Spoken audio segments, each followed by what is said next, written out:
बाळांनो, राजीव भाटिया माहिती आहे का रे तुम्हाला? राजीव भाटिया 90च्या दशकामध्ये त्याचे सलग चित्रपट फ्लॉप झाले. बॅड पॅच चालू होता त्याचा. एका पत्रकारानं त्याला प्रश्न विचारला, की "अरे तुमचे 13 सलग चित्रपट फ्लॉप झाले.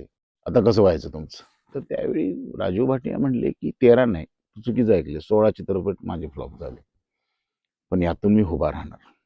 आणि त्यानंतर प्रचंड काम केलं त्या राजीव भाटियाने आणि 30 वर्षापूर्वी 25,000वर नोकरी करणारा माणूस आज 1173 करोडची त्याची प्रॉपर्टी आहे.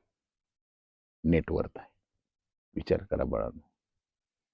इतके अडथळे येऊन सलग चित्रपट फ्लॉप होऊन राजीव भाटिया म्हणजे ज्यांना आपण अक्षय कुमार म्हणतो, तो माणूस उभारू शकतो, तर आपणही उभारू शकतो. खरं तर बाळांनो, भगवद्गीतेमध्ये श्रीकृष्णाने एक श्लोक सांगितलाय, उद्धरेत आत्मना आत्मानम. तूच तुझा खरा मित्र, तूच तुझा शत्रू.